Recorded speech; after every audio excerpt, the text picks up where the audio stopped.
All right. Good evening, everybody. It's Wednesday night. It's time to talk about West Ham, and this time we're really going to talk about West Ham because we have a game coming up in about 2 weeks. I haven't been able to say that for a couple of months, so I'm pretty excited. I've got a lineup, a fantastic lineup as always for tonight. We've got Selly, who is getting wrapped. He's wrapping up his time in the Air Force. He's going to go back to Colorado soon, where he's from. Yep. But at the moment, he's on the West Coast in California. I've got Dan, who lives in North Carolina, but he is a native of a place near and dear to all of us. He's a native of East London. You'll be able to tell when Dan's got that hybrid accent. He's got that half North Carolina, half Cockney accent. So it's Cockneck. It's Cockney redneck. The Is what one I that you're call not proud of, yeah. it. There's nothing wrong with it. There's nothing wrong with it. Lucas is in Maryland, and I'm. Is that a Frank Robinson shirt behind you? Brooks Robinson. Oh, I'm sorry, Brooks Robinson. Okay, that makes sense. Yeah. That's awesome. That's really cool. I try. Old Orioles guy from the '70s, right? '60s and Yeah. '70s. 16 Yeah. gold gloves. Yeah. No, he was Wow. amazing. Did they call him like the vacuum cleaner or something like that? Yes, sir. Yeah. Shortstop, right? Third base. Third base. Okay. Well, there you go. It's my baseball knowledge. But anyway, You're- that wasn't a bad guess. And still hanging out at a hotel in California. Hopefully going home to Hawaii soon. And a native of Brooklyn, New York. It's Rob. How you doing, everyone? Rob, who doesn't sound like you need to spend some more time with Charlie Boy because he's got the legit Brooklyn accent. So yeah, it's been living overseas so much. I had to change my accent up so people could understand me when I speak. Yeah. oh, that is the worst. But when I get nice and get sauced, yeah, then the Brooklyn comes out. Yeah, I know. My Texas accent was almost completely gone, and then my mother moved in with us like 6 years ago, and it started to come back. Because I talk to her now, and it started to come back. So, and hers is very strong. So, yeah, I haven't, but at least I've never developed the local Boston accent, and I'm doing my best to keep my boys from doing that. I'm not going to allow it. My nephew the other day said the word father instead of farther. He says, "Stand farther back." And I said to his mom, I said, he just said father. And she says, "Oh, he doesn't have the accent. He just needs help with his R's." And I'm like, I think he has the accent, actually. I think you're just making excuses. She's like, "We're going to be speech therapy." And I'm like, no, you got to move because it only gets worse from here. Anyway, so let's go through our typical stuff. I see Tim is here. I just wanted to mention, if you guys don't mind, 6 years ago tonight, Tim and I used to help run. Well, Tim really ran it, but I used to help run a little a minor league club in what was called the National. I can't. Let me start over. The National Premier Soccer League here in the U.S., like the fourth tier, basically, of U.S. soccer. We had a little club in Lowell, Mass. And it was 6 years ago tonight that we won our first ever. We got our first ever win. We didn't win our first match. We lost our first match like 8-0. But the team got its first win, and it was one of the greatest nights of my life. It's one I'll never ever forget. From absolutely nothing, we put together a semi-pro team that would actually win out and beat a competitor, and we won 2-0. It was a fantastic night. Tim posted something on Facebook about it. It made me think, I just want to mention it, even though nobody else cares except for the two of us. So other than that, yeah, you guys know the routine. Go to AmericanHammers.net. Check out what's in our shop. It's better than what's in the West Ham Megastore. Check out if you want to be on the channel, if you want to be on the network, if you want to host, if you want to be on Hammer Shots, if you want to be on this show, if you want to be on a better show, not hard to do. You could let us know. Just look us up on our website, look us up on Twitter, look us up on Facebook. Just let us know. Anywhere in the world, anywhere you are, if you can get on a camera with a microphone, we'll talk to you. We'll be happy to have you. So I see the chat rooms filling in really well. It's good to see everybody there. So tonight I have asked all of us to do something we've never done before that I can remember. We've got the next game against Wolves is coming up here, and I don't know when exactly. I'm not sure we even know the date yet. Do we? Do we know the exact date yet? Well, the 20th or 21st, something like that. Something like that. I Yeah. don't think we play on the first day, but I think it's the second day. There. Yeah, I think the first two games are the games in hand that Villa and somebody else have, and then we start playing after that. So, So I've asked everybody, please bring us your starting 11 and run through your starting 11 for us, and maybe tell us who's in and who's out and why or why not. So I can call on one of you like a mean teacher, or you can just raise your hand and start if you want to. What do you guys want to do? Anybody want to jump in? Yeah, I'll go first. All Get right. us Well, that's started. good. I was gonna ask you to go first anyway. Um, yeah. So the starting lineup I took mostly from our 3-1 win against Southampton because I feel like that was our best all around game of the season. True. So obviously Fabianski in goal, Ngakia, Diop, Ogbonna, and I would start Ben Johnson on the right side because I don't like the consistency of Cresswell. Hmm. And that's kind of a big question mark too, just that position as well with I can't think of his name. I don't know why I can't think of his name, but the gentleman who backs him up. Masuaku. Yeah, there we go. Thank you. Yeah, I've never said his name right one time ever. yeah, with Anyway, him. yeah. I would think he was more of a wing anyways, but regardless, that'd be my back four, Ngakia, Diop. All right. So is Ngakia? What's his contract situation? Do we know what it is right now? Well, I know he's still on the team as of yet. He just hasn't re-signed a That was contract. So he's progress still. today. Was that? Progress was made today. Okay. Yeah. So it's not crazy to think we could have him in the starting 11. I mean, He's Right, not going yeah. anywhere. No, Okay. I don't think so either. I don't think he's either. And then in front of those two, I'll have Suchek and Rice. And then kind of on the wings, I have Bowen and Fornals. And then Haller paired up with Yarmolenko, which I didn't really think about too much until the other day I was on. And I was thinking that it would be really neat to have those two paired up together. One, because Yarmolenko's natural position is striker, and they're both really tall. I think Yarmolenko's kind of better with his feet because we've seen him kind of be a killer in the box. But I think the two play between him and Haller could be really, really nice. Yarmolenko's not one for pace, but if he just has a certain small part of the pitch to focus on, I think his skill on the ball can kind of make up for that. So yeah, that'd be my starting 11. So you're running a 4-4-2 then, basically. Yeah. Kind Okay. of the second four is more so of a diamond dish kind of shape, but yeah. Yep. Well, that makes sense. Yeah, of course. Because Suchek and Rice are going to be more defensive players. So obviously. Right. Yeah. I like it. It's very similar to mine. I really like it. But I will say I'm going last so that I can take all the best ideas from all yours and make myself sound smart. See at the end. That's how that's going to work. All right. Cool. That's good. Well, yeah. I'm just going to write a couple of things down as we're going over these, and we'll get to some other topics in a minute. Danny, who you got? Similar back four, but I've gone with Cresswell against Traore. Mhm. I've basically based mine upon matchups. I think Masuaku's too advanced. Traore will kill him on the counter attack. Can't defend. Ogbonna, Diop at center backs, and Ngakia right back. Rice and Suchek in front of them. And then I've gone Antonio or Anderson. I can't put my finger on it. With Fornals and Bowen behind Haller. Yeah. So like a 4-2-3-1. Okay. I think I'll go for Anderson over Antonio. Sorry, Antonio over Anderson. Just because of Antonio's work rate. And looking at Wolves, I think they played Johnny, Cody, and Doherty. They're not exactly fast. I know Antonio can run. So 4-2-3-1. All right. I like it. That sounds good. Lucas, who do you have? So I was also going to go 4-2-3-1. So Fabianski, Cresswell, Diop, Ogbonna, and then Ngakia if he plays.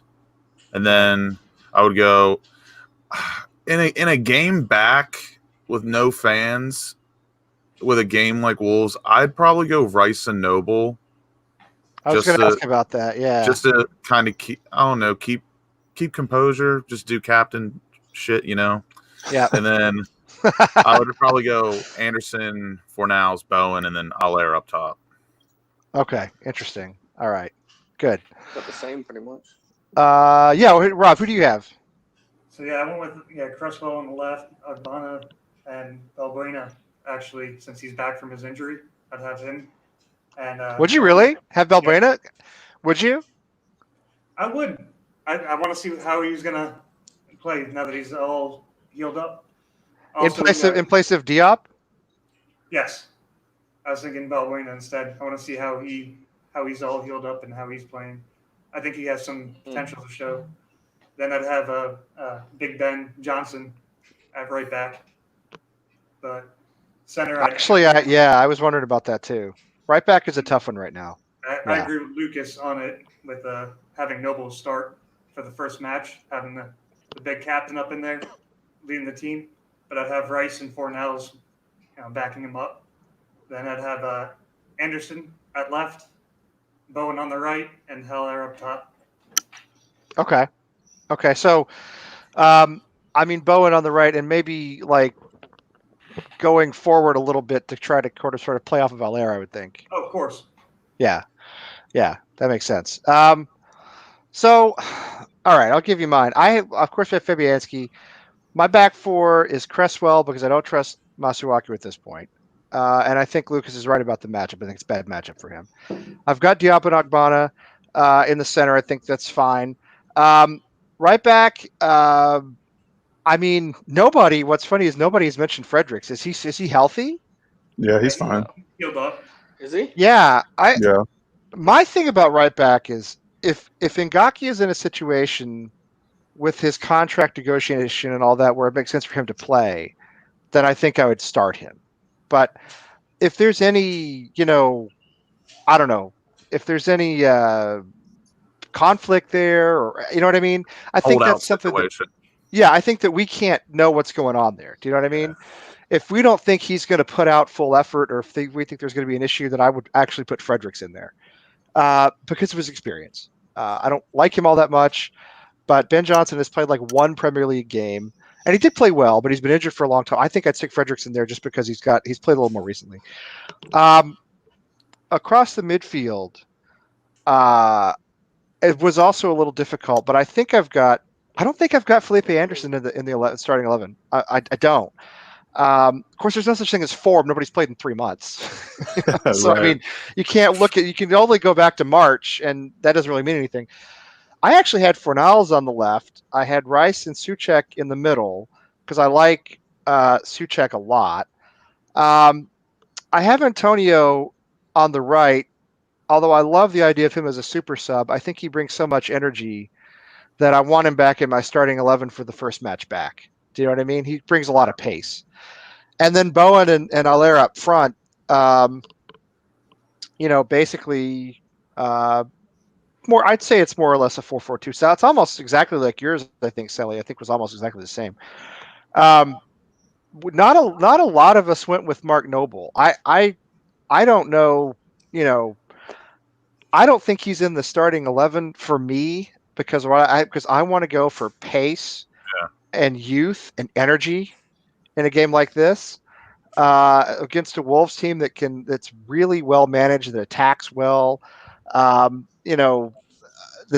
sort of well. It's organized. They have their manager has the best name in the Premier League, Nuno Espirito Santo. That's a fantastic name. So sounds like a prayer. Yeah, it's like the spirit of the saints. Do what? I said, since it's such an important match, don't you think we should have Noble in there to lead these youngins? You know what? Convince me. I'm just saying that's what I wanted to talk about. What's your, give me your take. If you put too much youth, there's no direction or team building to actually bring everyone together. I think Noble will definitely bring that, especially such an important match. This could make or break us, this restart. And it's really worrying. And I think, the experience that Noble has will be excellent on the pitch. I think it shows a lot. Although I went with Souček, it shows a lot that Mark Noble was the first one back to training. Yeah, he is one of the older guys, but he wants to be a leader, and what this club means to him. We've not got the easiest run in, so we need to get up and go. And it's really a toss up for me, kind of like Noble and Souček or Antonio and Anderson. Those are both 50-50s to me. Yeah, my Noble decision was I don't know, just from watching Bundesliga so far, it's been just an absolute slugfest every single game of counterattacking. Yes. And I feel Yes, like sir. Noble can come in and solidify like normalcy of a Premier League game. Add the structure. And I also with me, I don't think you can go wrong with going Bowen or Antonio starting on the right. I agree with you on that. I mean, I think I hate leaving Allaire up front by himself, but Yeah. I mean, I think if you start Bowen on the right and you make him, you really think of him as more of an attacking player, as opposed to a true winger, somebody who's going to be pushing up more to sort of partner Allaire. I think that could work. Yeah, I think Noble for me. I mean, listen, I feel it's a toss up for me too because I think ability wise, I don't think he's one of our best 11 players anymore. Yeah, for sure. Do you know what I mean? Yeah. And I say ability meaning the whole package. Speed, youth, skill. I mean, we know he's past his prime. We know that. But in terms of leadership, he's the best leader we have in the club. I mean, I don't think there's any doubt about that. Because if you don't have Noble in there, who are you looking at being captain? Like Ogbonna, Fabianski? Ogbonna probably takes the captain's ban, honestly, if Noble's not in there. Especially because, there's been a lot of talks for him being Hammer of the Year. But other than that, I mean, I think he, we've all kind of had our moments where we don't want him playing. At the beginning of the season, I didn't want to see him on the pitch. But as the season progressed, he's definitely kind of solidified himself. Now, whether Ogbonna being Hammer of the Year is a good or a bad thing in terms of everybody else's performance, that's a different conversation. But at the same time, it's like Fabianski gets Hammer of the Year because he faced a lot of shots because the team sucked, But other than that, that's what I said last year. Yeah, and I mean that's just what happened last year. And for me too with Noble, kind of leave what you had just said. For me, it came down to skill. Like there's you don't. There's definitely no disrespect to Noble, but Souček is just that much better of a player. The only thing Souček doesn't have is just experience, with the team. But at the same time, I mean, with 5 subs, you can bring him in whenever. I mean, is that happening? Is 5 subs happening? I think so. I mean, if not, even if it is 3 subs, I mean, Noble could easily be somebody that is subbed on. Especially if the team, maybe down a goal or if it's tied. We need to get some month back into it. Put him in there to take some ankles out or something. But I think too, and not to rant too much, but the one nice thing about the whole conversation is the fact that we are able to talk about a team with so much depth. I was telling Lee before the show that we have Holland is back on the team now. His loan contract is up. That's so right. He could be somebody else that we can come and call off the bench, or even I don't think he'll start, but at the same time, if we needed him to start, he could. But you could switch Anderson in with players. You could switch Noble in. Yarmolenko, stuff like that. So I think it's a good problem to have, but we definitely have to be smart with the selections because we all know that these next few games are going to be really crucial. We got a lot of interchangeable pieces. Mm-hmm. Well, which, I mean, if you go back to the beginning of the season, you remember we started off really well. It's hard to remember that. It was a long time ago. We started off really well. And with everybody healthy, a lot of experts, a lot of pundits thought we were a top 6, top 8 team. Yeah, we were. Too. It didn't seem outrageous. It didn't seem outrageous after the first 3 or 4 games. Then, you had Fabianski's injury. And then I think a lot of things happened if we go back over the season. The Fabianski injury was probably the biggest sort of thing that derailed us. But Pellegrini basically gave up. I think all the fan protests, even though I think they were necessary, and I think that hopefully they'll have a positive outcome in the long run, I do think it was a distraction for the players. I don't think there's any way it wasn't. So for me, this is like a fresh start. I mean, and I've said before, in a way, even though I hate the idea of games with no fans, and I think it doesn't preserve the integrity of the competition since we've already had to play a lot of these clubs away with fans, I actually think we might be better without fans in the London Stadium. I agree. What do you think? Do you know what I'm talking about? Does that make sense? Yeah, no, definitely. I mean, there's been so much, controversy swirling, and it's all kind of calmed down. Everybody's gone home. Everybody's sat through the lockout, and now when they come back, it's just going to be them in a big empty ground. And I think, in a way, they may be the best we've seen them in months. But I think it all went wrong when we lost 4-0 to Oxford. We went I on do a too. really I do too, bad Danny. run. I mean, before that, and then right as the season ends, Still hurts. like takes its break, we went to Liverpool and put in a good performance. Yep. We played great against Southampton. We could have got anything from Arsenal the last game we played.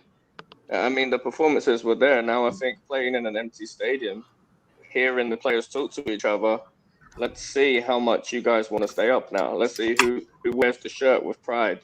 That should be the 11 that plays. Yeah, I feel the same way. I mean, now based on that, who wears a shirt with pride? I mean, the first player you point to in this club is Mark Noble, obviously. Yeah. You know what though? Here's my thinking on him though. I want him healthy for Spurs. I want him healthy for the London derbies. And if that last game of the season, home to Villa, if that's to stay up, I actually want him in that game. Oh, Yeah. 100%. Yeah. Desperately want it. We'd be stupid not to play him.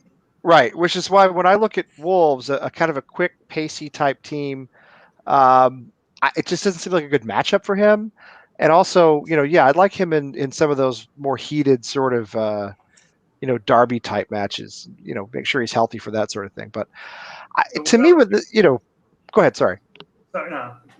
So I'm going to go with Ray on this one and say Wilshere in the middle. Have him see, now that he's fully fit and functioning well, we'll get a good 2 or 3 minutes out of him before he breaks again. But we can see him. I'm definitely himself laying on his couch. Yeah. Do you remember the time Rio Ferdinand? I think it was Rio Ferdinand. I think it was Ferdinand who injured his thigh because he put his foot up on his couch on his table for too long. He watched TV with his foot up on his coffee table for hours, and when he put it down, he had pulled his thigh muscle and he missed a couple of games. I think that was when he was at Manchester United. Something Rio would do. Great player, but not the brightest guy. Hey, it happens. When I put my legs up on the coffee table, they go numb, and you get that prickly feeling. Yeah. It takes a couple of weeks to get You got to shake him. Yeah, I get that too. You got to shake him a little bit. You got to get him and shake him a little bit. To me, a healthy, with an all healthy team, I think we should be a lot better. Wilshere, I thought at the beginning of the season he could have been our best player if he'd stayed healthy. In all honesty, maybe our best player. Period. When he signed. Hey, I have so much faith that I went to the website and got a shirt, Wilshere shirt, just for luck for him this rest of the season. Did you really? Yes. Wow, that is a commitment right there. I also did that. Did you? You did too? Yeah, last week on the Facebook it came up 2 for £30 on the West Ham shop. Oh yeah. Yep. So I ordered 8 jerseys of 8 different players. Oh, that's right. I only got Wilshere was the 8th player. Wait, so you're 3 short of a starting 11 then, basically, is what you're saying. Yeah, but I've already got Antonio. I've got Antonio Snodgrass and Cresswell jerseys. So, okay, so you need a keeper then. You need a fab. Oh yeah, I got the Fabianski one, the yellow one. Oh, you got that one too? Yeah, it's coming. I've got 8 jerseys coming. Yeah. So £250 after taxes and everything. That's not bad at all. That's actually not bad at all for all those shirts. So you work for £20. the shipping 2 is for £30. Comes That's out to like $30. $39. I think. So you work for FedEx, right, Danny? Don't you work for FedEx? Unfortunately. Well, I'm not trying to get in trouble with FedEx, but so do you do you deliver packages to your own house? No. I mean we don't deliver to where I live. So I go to a hub that's 30 minutes away and then I deliver an hour away. Oh, gotcha. Okay. Yeah, so you're basically the financial foundation of the club right now. Yeah, I'm trying, Wally. Someone's got to do it. You should get some sort of what would they give you as a reward, these guys? I mean, hopefully a few wins. Well, that would be fine. Yeah. Yeah, I mean that's what we need. I think this first game back is like spectacularly important. Do you know what I Mhm. mean?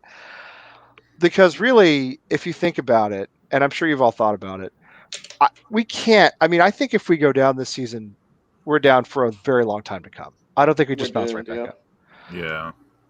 I mean, I don't know if you guys want to expound on this, have thoughts about this. I think we lose Declan, obviously. I think we lose almost everybody. You know, we go into next season and we're going in with like, Holland, and we're going in with probably Diangana, maybe unless West Brom buy him and he wants to go to the Premiership. I mean, we're probably going in with Jordan Hugel, God help us. Oh God. And then it always sort of gets worse from there. Big Joel. We were linked today. If QPR wanted to sign Hugel permanently, we were linked with an exchange with Ezekiel Easy or whatever. Mhm. Easy from E, QPR. yeah. Yeah, he's really good. I'll be okay if Hugel goes and we get Easy E. Easy E, we're gonna have Easy E and Eric B and Rakim, and we're gonna have Cool Mo D. Kumo D. I'm going back a long way with Cool Mo D. All right, that's going back a little ways.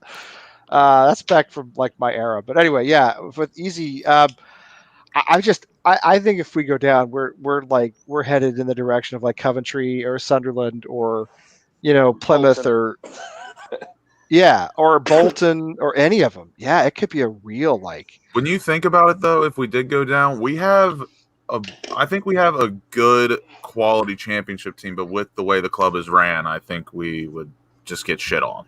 That's the I would say problem. the same thing with the Premier League. You got a good Premier League team, but just the way the team is ran, we're kind of in this position to begin with. But I mean, the one nice thing about the restart with no fans and 3 months off for everybody is that it is universal. It's not as if it's only been a handful of teams that couldn't play. I mean, there's no essential, home field advantage. Nope. Which kind of, I mean, it hurts for everyone, but it hurts for us because all our home fixtures for the rest of the season were all winnable games. Yep. It's the away fixtures that I was nervous about, but now that there's, no fans or anything like that, I mean, it's, everybody's on, somewhat level playing field. Obviously, talent will be a difference, but I mean, there's no excuses, at this point. Yeah, I mean, it's hard to say. Tim's Comment's great. I get Tim's head just hit the ceiling. I can hear it all the way from here. I mean, I'm with you. I can't. And on one hand, I think John Nolan mentioned this when we were on a couple of weeks ago, and I think he's right. I think the game where we're going to miss fans the most, if it comes down to our survival, is the Villa match, the last game of the season. Yeah. Because I think even if the atmosphere was garbage for all the other games at London Stadium, because we know it can be, I think that game would have rocked, absolutely rocked. I really do.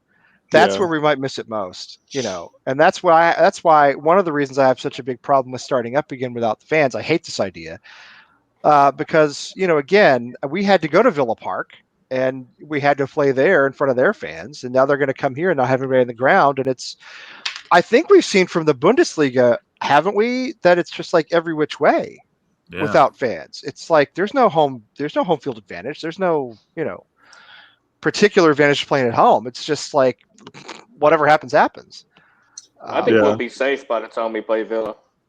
Yeah, I agree.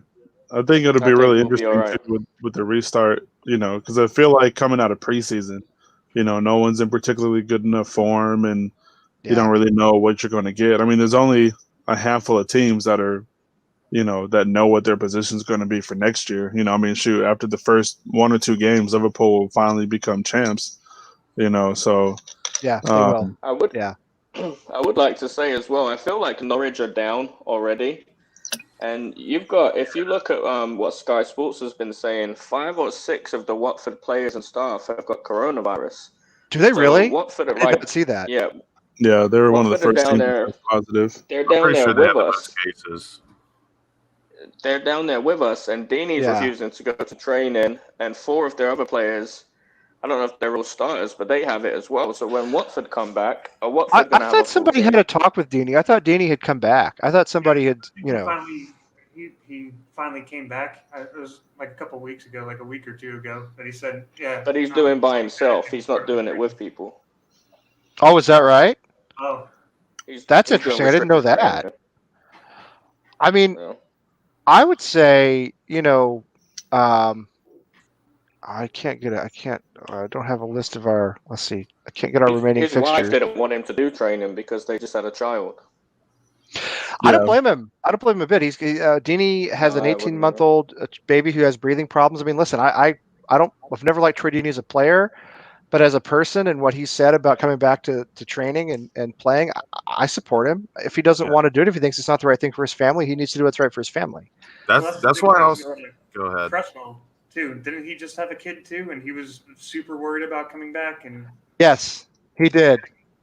so Who's that? Cresswell. Cresswell. Yeah. Yeah, he did. I mean, supposedly all of our players are back and they're, and they're healthy. So, except for obviously the ones like Winston Reed who's out on loan anyway, and will probably never play for us again. All the players we'd expect to have back are healthy. He will if we go down. Right. That's true. We will if we go down. You're right about that. We'll have Cohen back David, too. David Martin in goal. Well, Man. Oh man. David Martin is Dreading not it. the worst keeper we've seen in the last couple of seasons, so Well, he can't complete a pass though, can he? no, he's not a Premier League keeper. Let's be Probably honest and get- say, yeah, Probably let's get shot in goal if we go down. let's be honest. we'll go Well, we down probably will again. get Trot in goal. Yeah, and I mean, we probably will. That's true. I can't find a good list of our remaining fixtures in order. That's frustrating to me for some reason. I know the I dates couldn't haven't been either. confirmed, but I'm looking for a fixture list that actually has them in order, and it's not showing it to me. That's really weird. Someone had it up on a stream the other day, I think, all the remaining the bottom 5 teams. Somebody had Yeah. it on Twitter. Yeah, somebody had at least Um, our fixtures up on Twitter, but I'll Yeah, never I so find looked that again. earlier. It's Wolves, Tottenham, Chelsea, Newcastle, Burnley, Norwich, Watford, Man United, and Villa are in order. That's the 5 remaining out of 6. schedule. 5 sounds out like- of 6 of those last 6 games we can win. That sounds like Mhm. too many. Wait, hang on. Do you mind giving them We've to got me like 10 again? games left. Yeah, There's so it's 9. Wolves. Yeah, Wolves, Tottenham, Chelsea, Newcastle, Burnley, Yeah. Norwich, Watford, United, and Villa in order. We can win 5 out of those last 6 games easy. Yeah. I definitely have to agree with you on that Norwich, one. Burnley, Dude, Watford, the last Newcastle, Villa. Correct. Yeah. I mean, 5 games. That's 25 points. That's safety right there. Well, no, yeah. not I- 25. We can definitely draw 10 a points few. worth safe. I mean, Wolves, I would Tottenham, take draws Chelsea. out of those games, though. Oh yeah. That I wouldn't would be take good. a draw. Let me ask you this: what would you take out of Wolves? What do you guys? I don't know what I did, but Katie's yelling at me. What did I do? What did I do this time? I have no idea. Anyway, tell me what I did. Yeah. What would you guys take out of Wolves? Is it? I mean, because they've crushed us in recent seasons, as you know, as you remember. We've basically played us off the pitch, basically. So, I mean, do we take a quote unquote home draw and just say, all right, I would take a point. I would love a draw. Yeah, a point I would be would great. take a draw. I mean, I think if we had fans at the game in the form that we were in, it might have been a draw. But I don't know. That one's hard to pick too. With I no mean, the home- nice thing is we're playing at the London Stadium. Not that it matters, but everybody's energy is going to be high. So, yeah, draw for sure. I don't know. With no more think home it games, comes I would down take a to- draw. Yeah. I think Let it me- comes down to the midfield battle. It Mhm. really does. I think that game is won by the midfield, and we're all having a toss-up. Is it Noble or Suchek? We're not talking about Neves and Moutinho. I mean, who are they going to be better up against, and who's best to handle them? I think the midfield determines the game. I do too. Wolves play with Jimenez up top by himself. Ogbonna and Diop are physical. Jimenez is kind of like a soft little snake that slithers in behind. I would take a draw based on we've been out for 3 months, and West Ham are a team that are slow starters as far as seasons, and I think we lost our first game 5-0 to City. That was after a long break. So as long as we don't lose 5-0, or Yeah. I'll take a point Yeah. definitely The from Wolves this game. definitely did pummel. Well, not pummel, but they beat them pretty Comeback, good. Yeah. I'm comeback. kind of, to be honest, I'm with all you guys. I'm kind of with Vernon here. I mean, we've struggled against him so much that I would take a draw even at home. Let me just throw out a little wild card, all right? And this is unlikely, I realize, but then a lot of unlikely things have happened in the last 6 months. Suppose we get 3 matches into this thing, and there's a massive COVID outbreak, God forbid, right, among the players, and it gets shut down. Just end it. Just quit it. Because by that point, 3 matches in, Liverpool probably already had the trophy. But what I'm saying is, it makes every match that much more important. Because we don't want to be in the bottom 3 when somebody Judgment Day comes. right Yeah. when somebody breaks lockdown and goes out and goes out and pulls a Leicester and goes out with a bunch of hookers and brings back the COVID to the whole team. You know what I mean? You don't want. You got to Do you know how that be. points per game system works? The points per game system, I don't totally know how it works. I know that. Because we're going down if the league ends on that, apparently. Well, we're going down if they factor in home and away, we're going down. If they don't factor in home and away, we stay up. But barely. But I mean, like By goal both differential. Both ways, it's by like a 100th of a point or something, whatever the measure is. Yeah. Yeah, I agree, Lee. But yeah, It's the most critical time. Is it's like first match, the first couple matches, getting in our routine, getting everyone back into that cohesive, teamwork that we need. And I feel like I'm worried about the Wolves match, especially is it Jimenez you were saying and Torre coming up because they're. I mean, here's the thing. I think a lot of stuff plays into this, right? A lot of stuff. Nobody's in form because there's no form.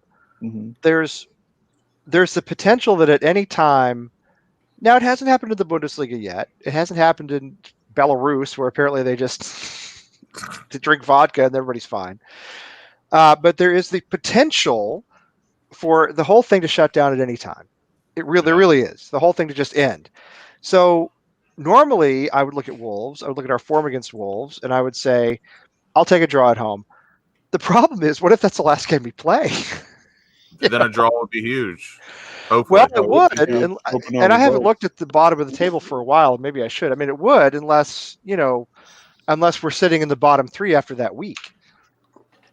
Well, the thing with that, so let's say, there's 3 teams on 27, and then Villa's on 25. So the only team not moving out of relegation is Norwich because they're on 21. But that bottom 4, and Brighton easily could be bumped down to that bottom 3 too because they're on 29. So if everybody else gets results and Brighton takes the L, the bottom 3 is completely different. Southampton's on 34, so you don't have to worry about them. Right. But if for whatever reason a restart does happen, as long as we can get to like 40 points, we'll be fine. Because 40 points always seems to be that safe number. 40 is a safe number, except in 2003 when we went down on 43. 42. Yeah. But I mean, right now, lost West Ham. And lost Joe Cole and lost Frank Lampard and lost anyway. Go ahead. Right now, 40 points would put us 9th with Arsenal. Oh my. Here's the other thing I want to throw out there. So, Sully, where are Wolves in the table? Aren't they 6th? They're 6th on 43 points, but they're tied with Sheffield, and they're only higher because they have a +2 goal differential. See, that's bad for us, though, and I'll tell you why. Sheffield has more wins. They're still playing to get into Europe, and that's a big deal for both Wolves and Sheffield United. All right, those are 2 clubs that are. They're 2 points behind Europe right now. Right, we're playing to stay up, though.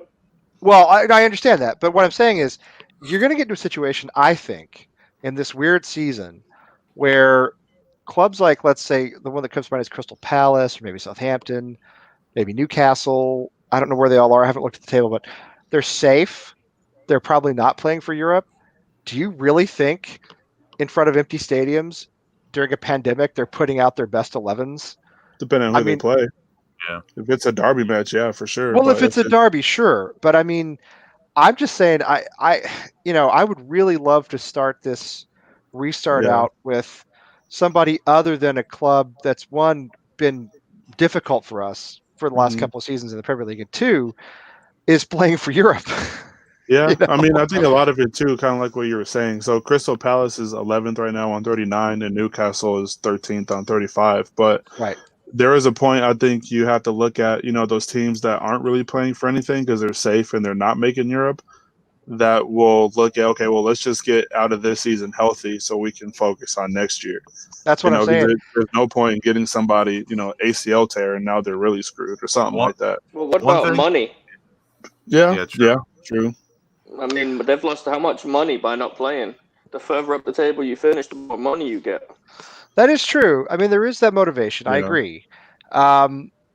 Yeah, that's true. I mean, on the other hand, I don't think it's a gigantic difference between 10th and 15th. I mean, it's maybe several million pounds, but I don't know. I can see it's the whole nature of the thing where the season's been delayed. Even the COVID stuff almost takes a back seat for me, even though I think it's going to be in everybody's mind. It's the delay of the season. It's playing without any fans. Then it's this whole idea that we just have to finish this one up. You know what I mean? Just get out of it. If West Ham were sitting 10th right now on, 39, 40 points, in all honesty, and it wasn't looking like we were really going to challenge for Europe, Let's I'd chalk it in. probably say let's get Holland in there. Let's get Xandri Silva in there. Do you know what I mean? Let's get some of these young guys runouts because this is their chance to have it against Premier League competition without having to go into the new White Hart Lane with 50,000 Spurs fans there. Do you know what I mean? I Without hope having they're all not like preseason games now. I Yeah. hope they don't take that as like playing Berkakara in the Europa League or something like that, and playing in front of 8,000 fans, and all you hear is your manager. Yeah. I think a lot of clubs are going to treat it that way, though, Danny. I think these mid-table think clubs so, are going to too. treat it that way. And if you look at who we have, look, our run-in is not super friendly in that sense because you have Wolves and Tottenham. They're in contention for Europe and for Champions League. Chelsea the same way. We get maybe a little break with Newcastle. I think we get Burnley along the line too somewhere, but they're struggling like us. Norwich, Watford, Villa. I mean, I think we're going to be fine, honestly. Yeah. Well, I don't see Villa. Like, who's Villa's next game against, Sully?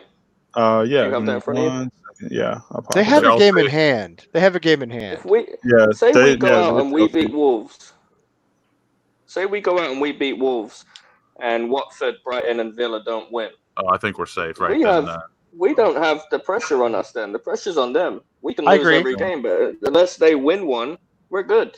Yeah, no, I So agree. The pressure's on them. But I think this first game back is massive, and that's why I say, I mean, again, under normal circumstances, With I'd take a point and be very happy with it. Under these circumstances, I think this is as big a 3 points as we've ever had a chance to win, had a chance to With- get. with the Yeah, we're restart gonna have a go. now, Yeah. because I know Lucas said that they had a game in hand. Out of Villa's last 9 games, they could easily lose 6. Villa. Oh yeah, yeah. Who's that? Well, so, for sure. so we could easily lose 9, though. Villa's matchups are Chelsea, Newcastle, Wolves, Liverpool, United. Ooh, that's a killer back to back. kind of moth. Crystal Palace, Everton, Arsenal, Villa, and they finish the season up against Sheffield. So yeah, that's Who is that? awesome. Villa, Who's their first game against, Sally? That one in hand? Didn't it Manchester City? Chelsea. Oh, Chelsea. Yeah, So Chelsea. that's There's, tough. there's Game two back, other yeah. teams there's one or two other teams that have a game in hand too. I don't know if I can find them, but Man City play Arsenal and Villa play Chelsea. That's the only 4 teams with a game. Those in the hand. only one no, we Sheffield has would a worry game in about hand, with Villa. too. Sheffield Yeah. and Arsenal both have game in hands as well. Well, look, if Villa lose that game to Chelsea, I mean, now they're not. They've lost their game in hand. They didn't gain anything. Right. I feel really good, and hearing Villa's games and hearing ours, like I said, we can win 5 out of those last 6 games. Yeah, and in the past, looking at it before all this happened, I was looking at our home fixtures and saying that we would just have to win those pretty much to stay safe. Yeah. And the home fixtures were Wolves, Chelsea, Burnley, Watford, and Villa, easy dubs. Yeah. But the And away you think- fixtures you are guys- Tottenham. Go No ahead. such thing as an easy dub with us, though. You know how it is. No such thing as an Well, easy yeah, dub. true. But I mean, you feel better about Burnley at home than you do, Newcastle away.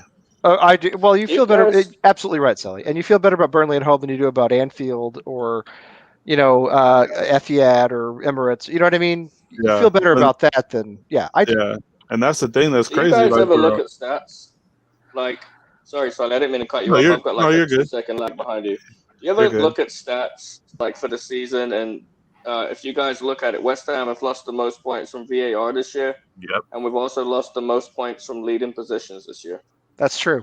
Yeah, Yep. that's not By a far. surprise. That's far. on us. Yeah, Yeah.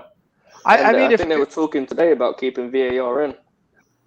I don't see why they would take it away for the season. well, they're not going to take it away, even though Mhm. people hate it. They're going to keep it. They've invested in it. Yeah, It'll just be one of those things we'll have to get used to that we'll always hate, but we'll get used to it. We'll watch it because we appreciate the game. Do you know what I mean? Nobody ever really boycotts anything. People talk about boycotting or not going to games or not watching games. This never really happens. It happens maybe a little bit here and there, but everything always bounces back. Baseball was going to die after the strike canceled the season in 1994. It didn't. 4 or 5 years later, it was as popular as it ever was before. So VAR is just one of those things we're going to have to live with, even though we all hate it. If we could Because it finish, never goes in our favor. that's the funny thing is, before it existed, all the bad calls went against us. Remember, there was a whole league table, especially in the Payet season. There was a whole league table of which clubs would have been best off with VAR in place, and we were at the top of the table because all the bad decisions went against us. Now, all the VAR decisions have gone against us. You can't win. yeah. I think it's one of those things. Snodgrass goal against It's the Sheffield West Ham United. way. Of course. I'm still upset that VAR was not around when Andy Carroll got absolutely fucked against Chelsea in the box and we didn't get a penalty. I still think about that all the time. There's been I a think lot of about Frank those. Lampard against Germany in the World Cup. Oh, That yeah, was, seriously. that was crazy. Oh, do Yeah. you guys remember the Roy Carroll against Tottenham? Mm-mm. You guys remember that? Tottenham versus Man U? I think it was Pedro Mendes shot a ball from halfway, easy catch for Carroll, and he bundled it. It went behind him, was a good 2-3 yards over the line, and it wasn't given. You guys look it up after that. Roy Yeah, we'll Carroll look it up. blunder. I think it sounds It's- familiar when you mention it. It sounds Yeah. familiar. Yeah. I think it was a Monday night game. I mean, well, a lot of problems with VAR. We could talk about them. I mean, the biggest problem with me is it sucks the drama out of the game. Mhm. It's just like watching the NFL when every time somebody scores a touchdown, especially on like a punt return or a kick return, you look around like, is there a flag? Or do I get to celebrate? I mean, VAR has just, the ball hits the back of the net and you don't jump up out of your seat. You're like, wait a minute, hang on. Are we doing this? What's going on? I hate the 15 3D lines that they put up on the screen. That literally. I still don't know which one I'm looking at. Well, the Yeah. other problem with it is it's not, to me, it's not always accurate, especially with, Yeah, with that's off- the with- thing. The lines don't mean shit. they don't mean that's- anything. Right. They don't. That's not reality. That's not fact. The Yeah. lines don't mean anything. Come on, They- remember the glowing puck in hockey. You remember? Oh, I remember the glowing puck very well. Yes. Like, that's not actually where the puck is, but okay, we'll go with it.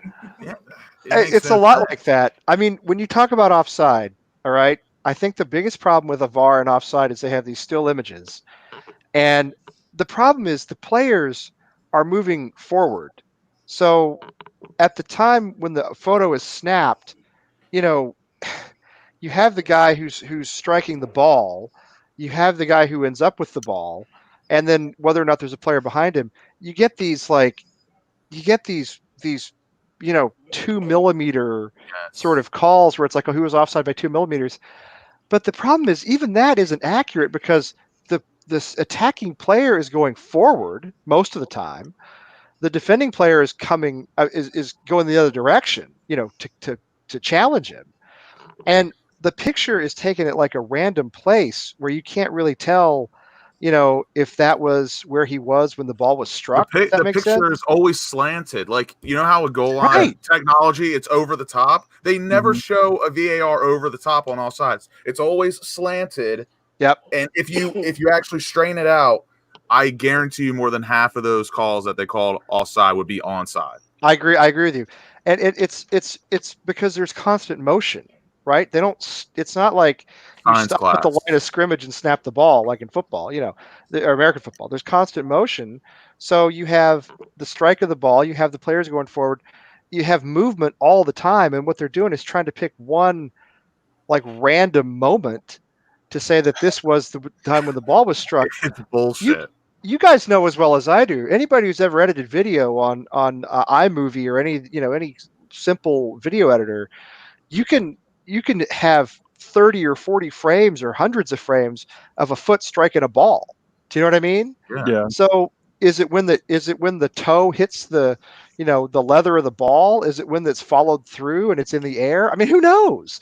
But the Right. difference between when the foot strikes the ball and when the ball actually takes off, leaves the ground or leaves the foot, I mean, there could be a gigantic difference in where the two players are Hamstring.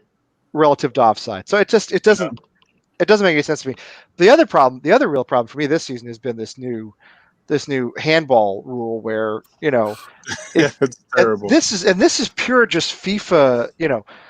What happened to Declan, right, against with the Snodgrass goal against Sheffield United, where Miserable.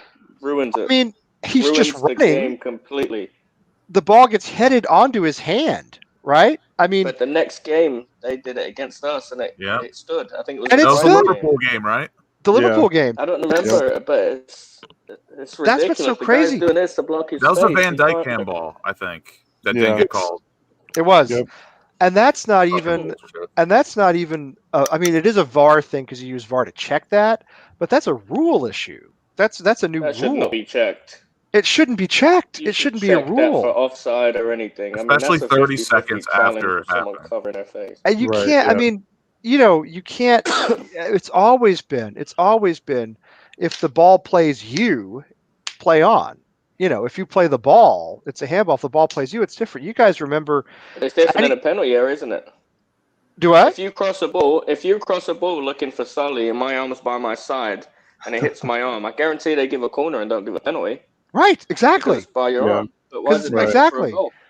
Well, you guys remember that? Maybe you don't remember, but the World Cup in 2002 when the U.S. played Germany in the quarterfinals, and I think it was Tony Santa had a shot, and Torsten Frings was standing on the goal line, just Mhm. basically with his arms out, like he wasn't and the ball hit him in the hand. Yeah. It was the worst luck I've ever seen. I mean, Kahn was beaten, right? The keeper was beaten, and Torsten Frings is just standing on the goal line, and the ball literally hits him on the hand and bounces out. But it wasn't a penalty because the ball played him. He didn't play the ball. He didn't even move. Yeah. He's just standing there. Ball comes in and hits him. I mean, as much as I hate to say it, and as frustrating as it was at the time, probably the right call because the ball, again, he doesn't do this. He doesn't make it, just hits him. So you get a situation like with what happened with Declan in particular, and he couldn't possibly have gotten out of the way. I mean, there's nothing he can do. And it just ruins so the game. it just ruins You the think game. of all the money that those fans have spent to go to Sheffield on a night game, score in the 90th minute, celebrate that you've got a point in a game that matters, and then you get told no. And the entire trip home to London, you're thinking about VAR. Right. The whole trip home, it just yeah. kills it. You're thinking about the fact that last season, that is 100% a goal. Not just because there's no VAR, but because the rule was different as well. Last Probably season, a that's goal in 100% most goal. leagues, Lee. It's probably a goal in most, of course. I mean, in 150 years of football, or however long it's been, that's been a goal until 2020. For 149 years, yeah. One Yeah. thing I'm curious about, and it's kind of switching subjects a little bit, but I'm curious for your guys' opinions. With the season restarting now in June and possibly going until early July, which is right around the same time preseason football would be happening, do they July. nix preseason and just kind of go right into next year? Maybe give a couple weeks off and then just jump right back You mean into it. August? Well, Yeah. we already had the break, so we could actually count these last 9 games as preseason and just go right into the season. At this I wouldn't point. mind that. Yeah. That's the way I look at it. I'm like, we could count this as preseason. If we stay up, go right into, If we go down, we need a month off to think about Think about a lot. what we've Think done. about what we've done. Do you think Who it do we changes bring kind in? of Who wants the? to play for us? I You think think it's a good. Do you think the Prem changes their and I don't think it would happen just because it aligns so perfectly with other European leagues, but do you think that leagues across the world kind of change their stop times because of COVID and Yes. a lot of teams starting back up in June and ending, what would be like April, May timeframe? I think the only leagues that will start back up on regular schedule are maybe the Scottish and the German, just because they've got like back into it.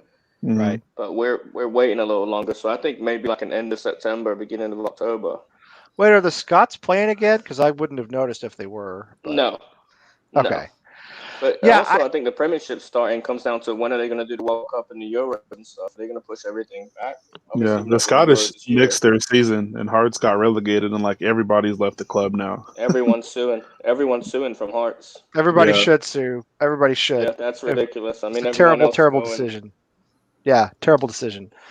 Give Celtic and- the league, just like give Liverpool the league. But right, who cares? Yeah. Celtic win it every year anyway. You can't take that much money away from people for a virus that no one can help. Right. Yeah. Scottish football is total garbage Can't do anyway, that. so it doesn't really matter.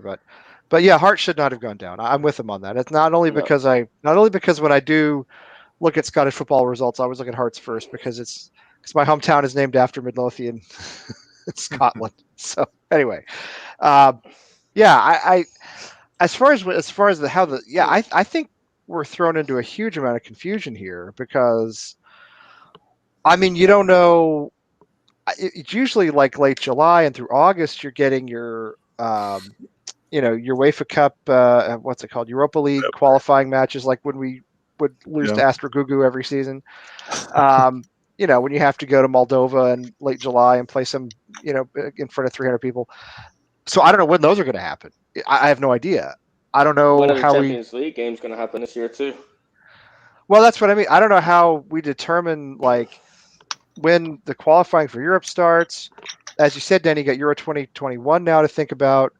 Mhm. It's just hard, man. Everything's hard. Everything's hard, and in that sense, if it weren't for the TV money, I think they would have just ended the season and Mhm. said, "Let's pick it back up in August if it's safe." But you can't do Do that you with the think TV. that we're going to play 2 games a week now? Because Seems that they're way. talking about ending Yeah. the season. Do you think we're going to do that? Because I mean, if we've got 9 games left, if we play 9 Saturdays, that's 9 weeks of football. That Yes. goes past August. Yeah, Yeah. I would probably see like every other week you play 2 games. Maybe like a I Saturday think and a it's- Wednesday or something. Yeah. I think it's Yeah. going to be pretty much like what you get in the championship, which is like a Saturday and a midweek. Which again, I mean, That would make the most that's sense. where you get into the depth of our squad, right? That's when you want a Jack Wilshere to be healthy. That's when you want to have Ngakia and Johnson and Fredericks available. That's when you're talking about maybe you do Yarmolenko. have to put an Arthur Masuaku in at some point. Mhm.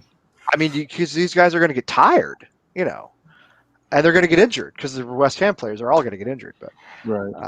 that's when you start to talk about depth. That's when you look at Ayeti, or we're going to have Ayeti leading the line at some point. Oh, I Probably. forgot he played for us. I mean, we might, Is Fabianski fit again? I know he got injured right before the break. Is he good to And go? he's fit again. Yeah, Yeah. I don't think I he's. don't- I don't think he's out. I haven't heard think we anything have about him anyone not else. being fit. I know he's out there training, but I Yeah. haven't heard anything about him being injured. I haven't heard anything about anybody not being fit. Ogbonna had a Yeah, I've knock not- that apparently he's over. Everybody has shown back up. Ogbonna's there. Cresswell's there. Everybody's there. All the players Claret and Hughes said weren't showing up. They came back or they were there all the time, whatever. So I think, I mean, as far as I know, anybody we would have had available is available, including, Wilshere, including Ben Johnson, probably, Fredericks, anybody. Yarmolenko should be good. Yarmolenko, right? That's another guy you can start talking about starting up front, even because he's a striker for Ukraine. He was a striker at his former club. So yeah, Let me there's a ask you guy. guys You a can put up front. question. Curious to know what you guys' opinion is. Lanzini, do you think this break has helped him get back to his form? See, I don't He's- think it's a form problem. I think it's a mental issue from the Mhm. injury. Yeah. I think Injury, that's yeah. the That's thing what I that was he's gotta thinking get of. over. Because you got that fear of getting injured again. You don't actually go in and play rough because you're like, oh, I might get injured again, and it winds on you mentally. Yeah, I agree. I watched 100%. I watched the Mark Noble testimonial game today, and I just was just shocked at how good he was. And that's a fuck around game, obviously, but Right. just compared to what he looks like now, it's just not the same. Yeah, I it's think nowhere close. Yeah, I think you're right, Rob, and Lucas too. I think he might be done as a sort of globally, relevant footballer. I can see him very quickly going to someplace like Portugal or France. And I he'll mean, do- not probably do even well. not even Italy or Spain, or even back to Argentina to play in I Argentina. can see him being a star in the championship if we go down. That Who's is gonna one buy thing him? I can see maybe. too, because I don't think Yeah. anybody's Who's going gonna to buy want him. I don't think anybody's going to buy him. I could see him being a star in the championship. I think that's probably about the level where he is right now, because I think you're right, Rob. I think it's mental. I think that injury was so severe. All the doctors who treated him, all the observers who were around said it's one of the worst they'd ever seen in football. And so, again, I think even if his body is healed, his mind hasn't. He doesn't attack the way he used to. He doesn't go into tackles the way he Yeah. used to. Not that he ever did much of that, but I he think a doesn't lot go. of it too, outside of just the pure fact that he did get hurt and it was a pretty bad injury, was the fact that he got called up to play in the World Cup for his country. Yeah, that's what I was just thinking. And it's like Ruined the first couple practices, Yep. Argentina is always a favorite to do something, but then Yep. and he was coming off a great season, and then he gets hurt and he can't play for the World Cup, and I don't remember what Argentina ended up doing that World Cup in particular, but I mean, regardless, that alone has much. got to be Yeah. impressive. Well, it was 2018, right? It was the last one, so they went out to France. I think that was that game where Yeah, Benjamin they had to Pavard win their scored last that. game. Yeah. I think they Messi went out to scored. France. And it's Um, hard for me to think of anything less of Lanzini when he was playing with Payet. Lanzini was making so many good runs into the Yeah. box, He was. scoring in the box. Like, to me, that's I wouldn't say standard, but when I think of Lanzini, that's what I want to think of. And he's just been absolutely nowhere close to that. Yeah, I think he misses Payet. I think we I all think do. he got I think we all do. I I think from Lanzini. Come on. I still think Payet tore a massive hole in our club, and I'll tell you that to me, I think so too. I think if he had stayed, honestly, I don't know if we'd have the protest over the ownership. I don't know if we'd have the dislike of the Olympic Stadium. I think if he had stayed and we'd established ourselves as a competitor for Europe every season, and we'd finish top 6, top 8 at a minimum, which I think was going to happen, and we had attracted other players of his caliber, I think we'd be a whole different club right now. I think Payet leaving is, arguably the worst thing to happen to West Ham since maybe the I would have 2003 left too if relegation. I was him though. Do I would have what? done it differently, but I would have left too. He's told he's going to come in and play with all these star players, and he gets Sofiane Feghouli and Goke Toure and Andy Carroll up front. I mean, it's not exactly who you want to play with. No, and you can always blame the board. I mean, I can always blame the board for everything. I don't think it's unfair to do that. But yeah, I no, like what I Neil think just said in the chat. yeah. Well, they tried to bring Lanzini back too soon. I think they did too. Yeah. Yeah. I mean, an ACL used to be the end of a player's career. The good old Antonio approach. Pull your hamstring, come back in a week. Right. pull it again. It used to be, if you go back 30 years, a torn ACL was it. It was over. It was over in any sport you want to talk about. Football, American football, basketball, any of them. Done. And of course, surgery and technology has come a long way since then. It's not like that anymore. But it's still one of the worst injuries you can suffer. And if you know somebody who suffered it, who's not a professional athlete, who's just a regular person, you know that it affects that person forever. Yeah. It never goes away. That's why my ACL, it sucked. Yeah, that's what I'm saying. And I mean, my ex-wife tore her ACL when she was 16. You can't unsee that big ass brace on your knee. You can't No. unsee it. Oh my god. My ex-wife was I the still tennis wear mine player in high sometimes. school. She tore her ACL when she was 16 skiing, and it never really fully recovered. Like well up into her 30s, 40s.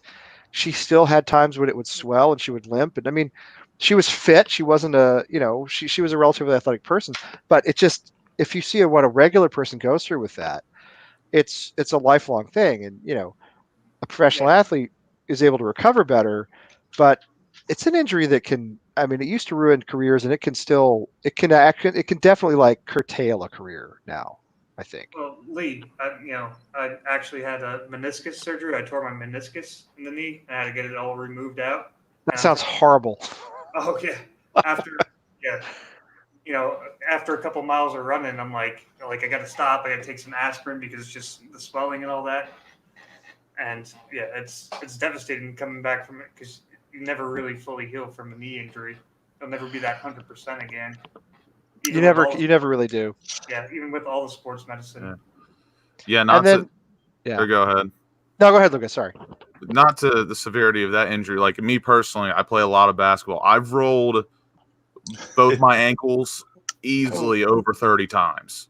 Oh yeah. Like I now have Jello for ankles, and you can't get over that. There's no technology that can prevent that. So I feel that pain. I've done that too, Lucas. I have weak ankles. I always have. It's why I've never been a very good ice skater, no matter how hard I've tried. The good thing though is you can come back within a week.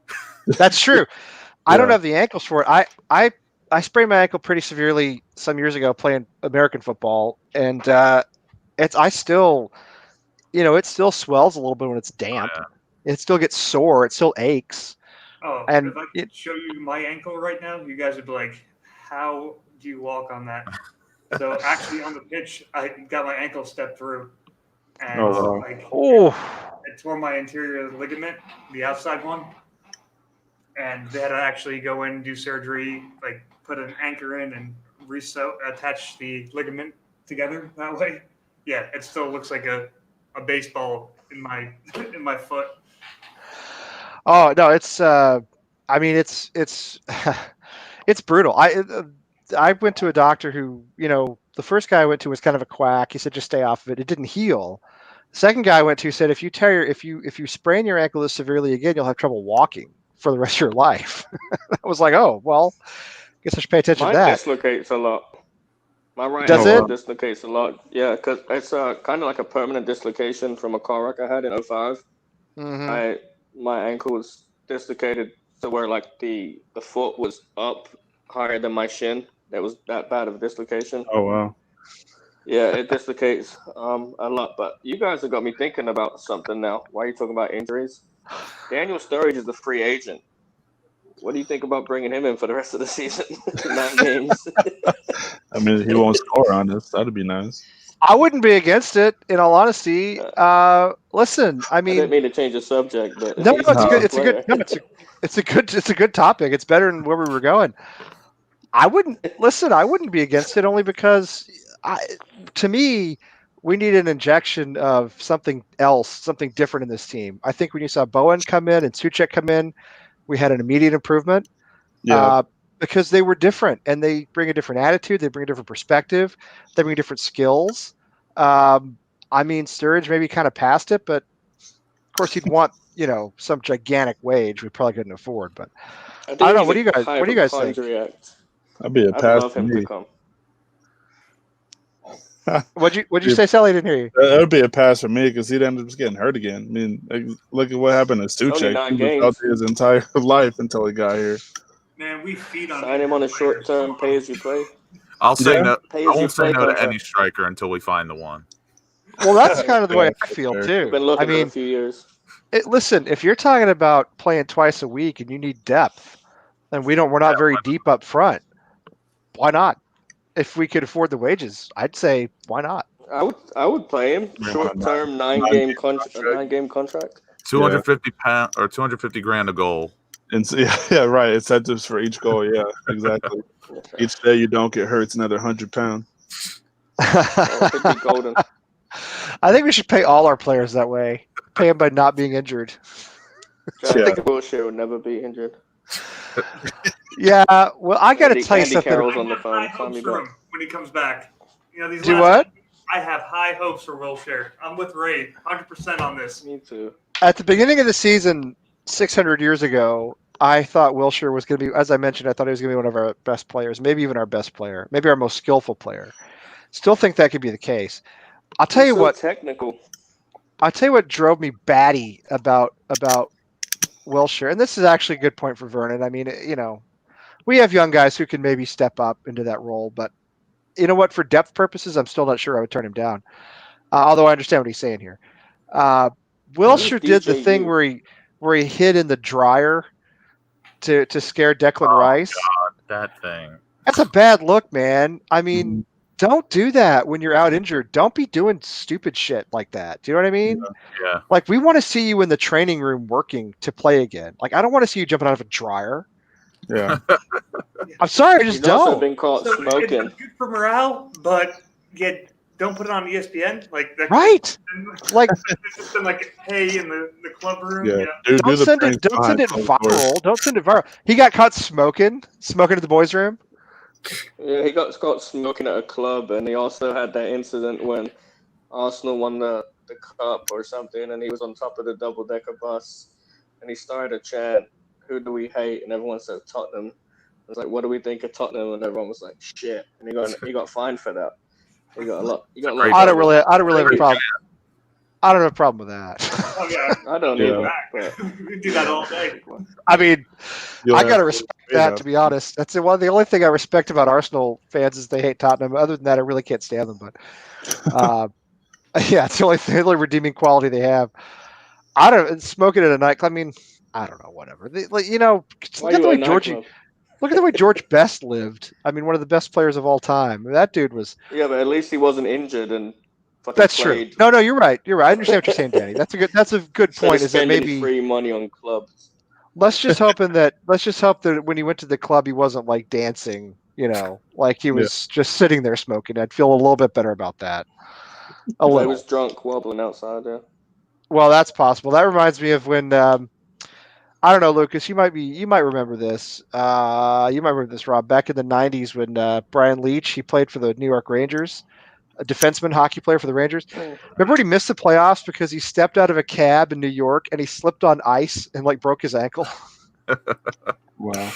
Dude was like a 25-year professional hockey player, and he slipped on a patch of ice and broke his ankle. And he Yeah, missed the baseball playoffs. players have the most random injuries too. Like there was a guy who used to play for the Rockies who got a lesion in his arm because he dropped the TV while moving it. Like it doesn't happen to normal people. There was a story one time. Okay, And because Lee, I'll Yeah. put it this way. So I'm from Brooklyn and all that. I am not a Rangers fan. I'm not an Islanders fan. I'm not a Buffalo fan. I'm actually a Penguins fan. Oh, That's That's what I like fine. to hear. This Fair enough. is the Fair enough. weirdest reason, right? So my first I'm a Hurricane. So my first match that I went, and I saw the games played. I was at Madison Square Garden. So my father, my whole family's like Ranger fans or Islander fans, and the first match was against Penguins. And then you remember back in the '90s, they used to have the skating penguin, which they recently. Oh, yeah. brought back. Oh yeah, I was like yeah, I was like 5, so I'm like, yeah, the ones with the penguins on it. That's who I'm rooting for. My dad's like, no, you're like, no, the penguins. I was like, it totally the Penguins. backfired. And I stuck with it since I was a kid. Oh, that's funny. I always told myself once I get my next haircut, I need a Lemieux or Yager mullet. I've thought about a mullet. I could pull off a mullet right now, but 80s, I had the perfect mullet. I thought you had a mullet, Lee. Party in the back. no. See, it's not business in the front. See, it's long in the front too. You know what I mean? A mullet's got to be business in the front and party in the back. The Canadian passport, it's got to be business in the front, party in the back. The Kentucky waterfall, that's what you got to have. Mine's too long all over. With a Canadian tuxedo. Exactly, the Canadian tuxedo. Canada, a country full of guys named You Doug remind and me of Gord. Ricky Gervais.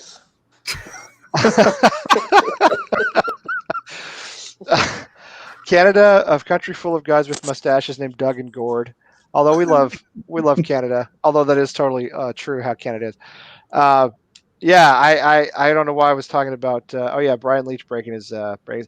There was a story one time I remember, and you can go ahead and take a drink because I'm going to mention living in France. I'm sorry, but I was living in France, and L'Équipe, which is the big sports daily newspaper there, had a story about I think it was a French footballer who sustained a pretty severe injury, like walking his dog.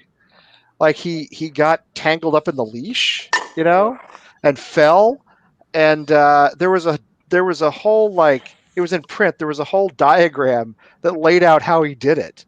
You know, it wasn't a simple thing. You know what I mean? It was like the leash wrapped around the dog, it wrapped around his ankle, he tripped over it. It was a whole like 6 or 7 step process to him like injuring himself, you know, tripping on this leash. So yeah, you get players getting injured in weird ways. Of course, the difference with hockey is, as you guys know, those guys literally play with broken ribs, Oh, punctured lungs. Andrew And no Ferentz feet. once, or was it Greg Campbell? I can't remember which one it Broken was. faces. Yeah, broken faces. It was either Ferentz or Greg Campbell. I think it was Ferentz once finished a power play on a broken leg. He broke his leg and he finished like a minute and a half power play on a broken leg. Hockey players are the toughest guys in the world. They are. They just are. So I don't watch hockey, but I saw an injury where a guy got hit. A puck hit him in his, I don't know if it was his neck or his chin. yeah, Oh yeah. Fucking. They just throw the helmet and mask on, the full cage, and they go. that was Clint Malarchuk. Yeah. Clint Malarchuk got. He was a goalie. I think he was a goalie for I the. thought he died. He's like, oh, it was He started shooting something blood. sharp got him in his neck. Yeah. A skate. He got nicked by a skate. Yes, Clint Malarchuk. it was I think a he was. skate. Yeah, sorry, it wasn't a puck. Was he goalie for the Capitals? I can't remember. It was back in the late It was a '80s. goalkeeper. Yeah, he in the got red nicked team. by a skate. Somebody had a skate get high, and it nicked his. What's the one that carries all your blood? The carotid artery. Is that the one? Is that right? It nicked the carotid artery. You know, the one that's like a massive, and There was so much blood. he's just shooting blood all over the ice, right? And then one of the players for the opposing team saw it and went and stuck his thumb in the wound, and saved his life because he was going to bleed to That's the death. right thing Like to do. fairly quickly, you know, stuck his thumb in the wound and saved him. So yeah, that was a dramatic. You know, I don't know if he finished the rest of the game or not. Hockey players are literally the most incredible athletes of all time. There was a college football player in Western Colorado. I think it was like Colorado Mesa College or whatever. The junior college football team who broke his finger during the game, and so he didn't have to sit out. He just cut it off during the game. Really? For like yeah, Division no, III true football? story. Yeah. It was either like his pointer finger or his pinky. One of those two like broke, and he just cut it off right there on the sideline and just continued to play. True story. Holy Mac, that's crazy. Unless you're a quarterback, you don't need your pinky. You're good to go. Yeah. He cut it off? Yep. Cut it off. I guess it was just dangling, and he Who's just. the football player that blew his hand up with a firework? Oh, that was Jason Pierre-Paul. Oh, Yeah. Jason Pierre-Paul, yeah. Yeah. Two fingers. These people are Great. fucking athletes, man. Great player. I mean, great player, Jason Pierre-Paul. He's still a Great really good player player. until that moment, yeah. There's Clint Malarchuk with the. There he is. Oh yeah, the blade to the neck. Everybody in the chat room can enjoy this. Yes, the doctor is in the house tonight. I took anatomy in high school. Okay, thank you, John. Why is no one near him? Why are they just Well, letting him bleed? I think what happened was, Um, I think one of these guys, and it may have been number 22 here for St. Louis. I think one of the guys went and stuck his thumb in the wound because they didn't know what was going on. They're like, he's a goalie, right? He's kind of doing his own thing. You know, they don't necessarily watch what he's doing. All of a sudden, Yeah. somebody looks back, and he's got it's like shooting blood everywhere. for a goalie, that's a freak injury. I've seen it happen like a few times before where there's been like a slight nick, but like that will probably never happen to a goalie again. No, well they play with those huge like plastic things now in front of their necks. Specifically, some don't, which is crazy to me. But Like most I think it's badass when a hockey player breaks his jaw and they just throw on the college face mask and they just keep going.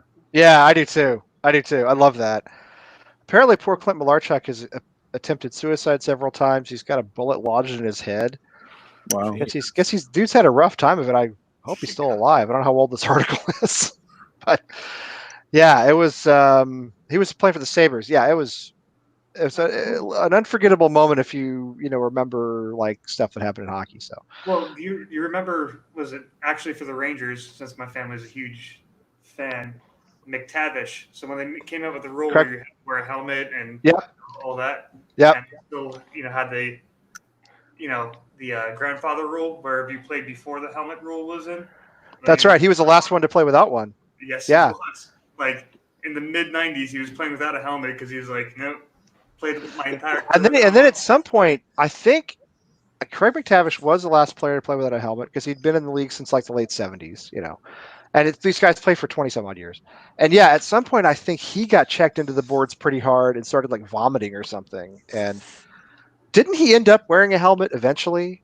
I want to say he did, but I could be wrong. I could be I wrong. don't think so. I think he retired.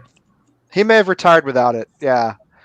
Yeah. The only bad thing about the helmet is like you didn't get the mullets flapping. You know, when you watch the old 70s Canadiens, they all had like the long hair or the mullets, and as they came up ice, they would flap behind them. Yeah.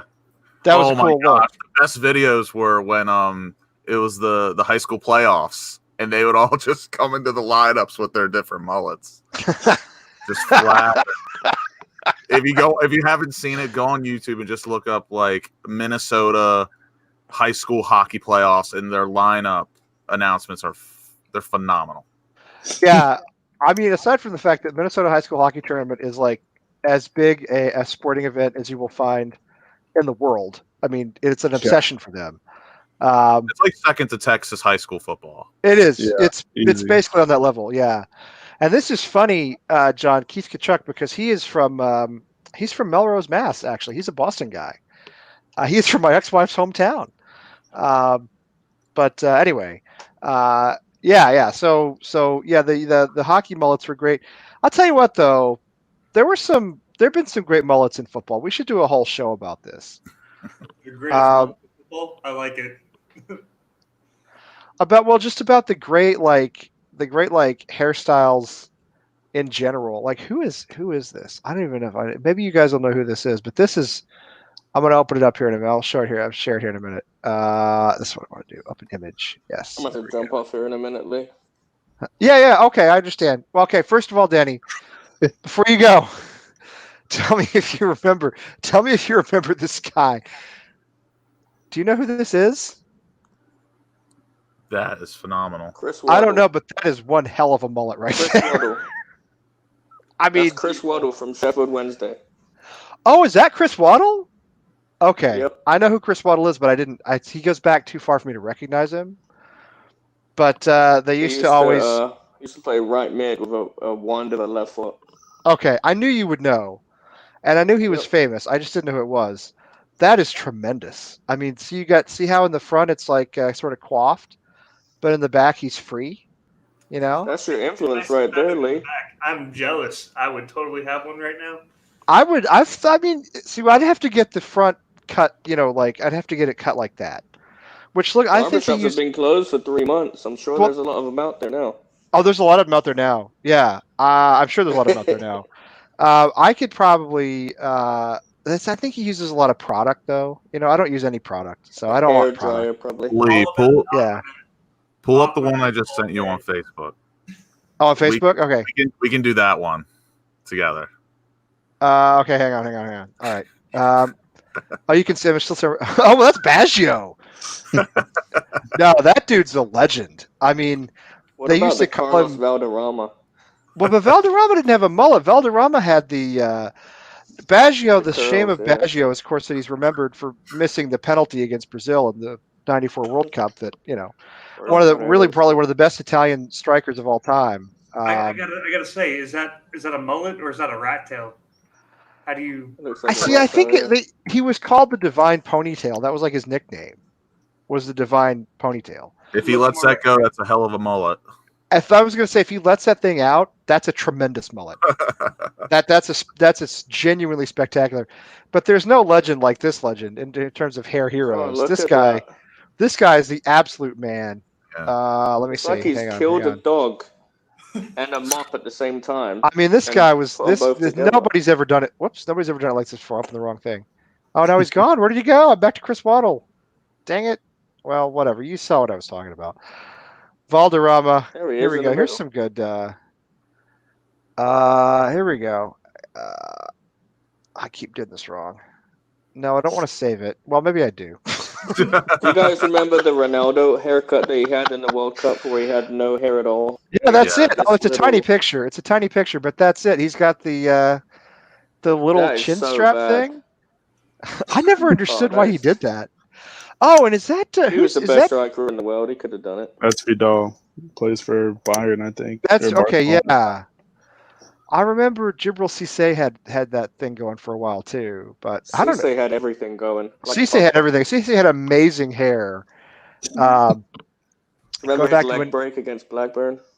Yeah. Oh yeah, it's brutal. God, that was gorgeous. I watched him play for Auxerre when he was still in the French league. He played for Auxerre when they had a really good team. And that's a town of like 8,000 people. It's like a tiny They town. had that Capo guy too. Yeah, they had a good, Yeah. good team. And Guy He Roux was went their to play for manager. Birmingham. Was awful.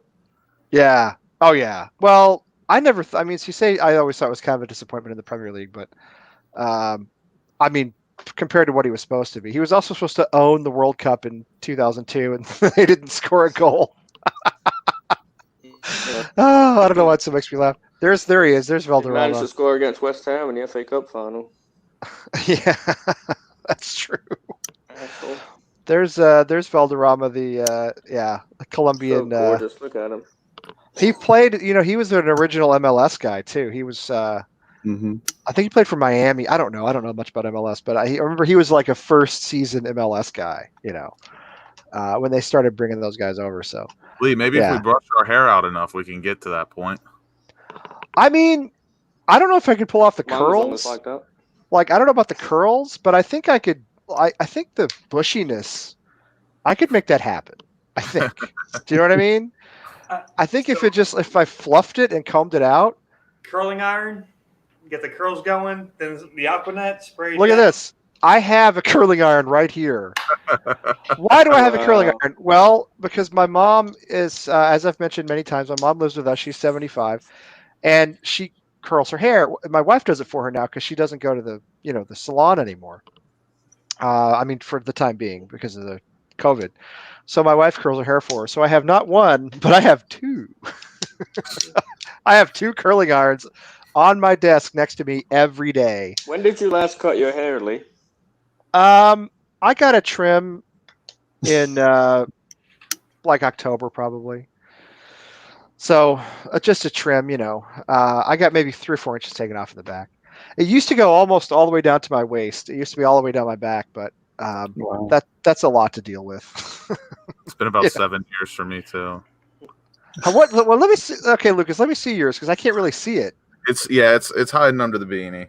Okay, gotcha. But Oh, there you got the bun. See, I've never been able to do the bun. I I can't had do a it. man bun last month. I grew my hair out for 9 months, and then that was it. And you cut it off. Oh, dude, that's nice. Yeah. we try. No, that's good. That you and Zach's got a nice You look bonnet like as a well. gamer now. You look like someone who plays Call of Duty until You 3 need a.m. some Mountain Dew and some Skittles. Hey, don't knock the Mountain Dew Code Red until 3 a.m. playing Call of Duty. Yeah. That's Hey, quarantine live your life. life, man. Make sure you give me that code at the bottom of the cap, though. I wasn't even joking. I was serious about Mountain Dew. I'm not. Yeah, Oh, I no, wasn't even. that's the thing. That's the thing. Yes, I think Vinny Jones probably did have a Drink mullet for at the some point. gamers. Yeah, Vinny he Jones probably. had whatever Vinny Jones wanted because no one would tell him anything different. Vinny Jones was awesome. There are some players over the years who were like non-West Ham players I've liked the best. Like my favorite non-West Ham players. I always liked Robbie Savage. Sorry, but I did. No Um, way. I always liked Thierry Henry. I just think he's a class guy. I never liked Arsenal, of course, but I think he's a class guy, and I've seen a lot about him in France on French TV, and I've read a lot about him. He's a good dude. He I know manages this, Yeah, the boy, he did. Montreal Impact now. despite the handball See the against handball he Ireland, did? Is he yes. still a good guy? Yeah. He's an Arsenal now. I mean, he shouldn't have done it, but the work he's done with like French kids, I mean, listen, the guy, he's a black guy from Paris. He goes in, he talks to those kids. He's an inspiration to him. He's a good guy, and so I have to say I've always liked him. So is Lilian working. Thuram was another one. Lilian Thuram was a good guy too. Played for the French national team, and I think he played for. The player I was going to say that is the total opposite of inspiration. I've always been a big Charlie Adam guy. I don't know why. Oh. Well, I'll tell you why I love Robbie Just a Savage. big guy with a cracker of a left foot. Robbie Savage never Sounds got like Peter- sent off ever. Yeah. How is that? I mean, he never got sent off. That seems almost impossible to me. That's why But I he said pulled total opposite of an inspiration. he pulled it What about off. Lee Catamol. Lee I hate Lee Catamol. But he comes from that same. Listen, he's cut from the same cloth, though, right, Danny? I mean, Lee Catamol, he's the guy you would love him if he played for West Ham. Yeah. He's Brad Marchand. Sometimes. He's Brad I would Marchand. love him if we're winning 3-0. I wouldn't love him if we're losing 1-0. 3-0. Go ahead. We're losing 1-0. He's flying and everything. For me, That's good. it was always Beckham, but that was because of Bend It Like Beckham, the movie. And I just had a crush on Keira Knightley so bad. Who's a West Ham fan, by the way, Rob? She's a West Ham fan. Yeah. Keira Knightley Mhm. is. Yes, famously, yeah. Beckham. I actually liked Beckham when he came to the U.S. I have to admit, I kind of did. I had a friend who met him. He put on a show. He's not He the definitely brightest helped guy, MLS, bro. but he I went to really. his first game for the Galaxy. When you're as successful Oh, yeah? as he is in any kind of sport, you don't have to be smart. But I mean, look at him now. He owns a club. Oh no, he's been successful. Yeah. No, he's very successful. I mean, I actually Because his did kind of hair like nice. Beckham. I have to admit, I like Beckham. I mean, you know, global superstar, nice looking guy, and all that stuff. But I always I thought he liked Robbie carried him. Fowler. Yeah. I got to meet him. Like the local pub here, the London Bridge pub, is a Liverpool pub, Yeah. and I got free tickets to Liverpool Dortmund preseason a few years ago, and he actually Wow. came to a pub. Wow. And, Nice. Yeah, I was talking to him about West Ham and stuff, and he didn't want to be in that conversation. But I do have a question for you guys since Lee's almost about to break his cardinal rule of not staying up until 11. Yes. What is the point total you guys think we'll have to reach to be safe? Let me exit out of my soccer mullets. Google.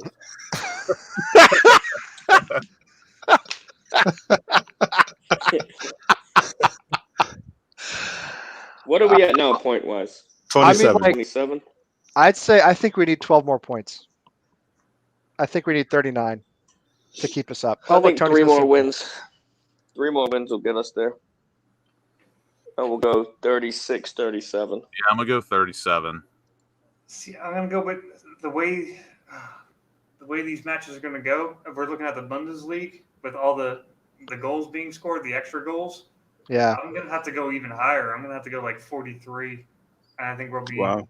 pretty safe. Mm. That's going to be hard to get to. I'm afraid you might be right, Rob, but that's going to be really hard to get to. I mean, I think we'll get there. we only Yeah, have but we- 27 points available, right? Yeah. So the I think we'll 54 get is where we 10 of top them. out. If we win every game, we get to 54. Dang, could you imagine though if we did end up messing around and getting 54 points? That'd be beautiful. We'd easily be top half of the league. I feel like That's true. That's true. 10 more COVID to keep us up. I don't think we're getting there. But I think we need 39. I feel as though I could be wrong. 37 maybe. I mean, I just don't know. But I think 12 more points, and that's not a small thing to ask at this point. Was that 4 more wins? We had That's 4 5 more more wins. home games. So That's 4 more Three, wins. three Yeah. more wins and a draw, I think. Yeah. And I think we'll get them. I think Plus, 3 more wins and a we draw. need 10 more COVIDs to keep us. it's brilliant. Yes. Well, we might get them. I don't know. Yeah, I would agree. 43 is a lot. I would be. It is, but the way the goals are being scored in the Bundesliga.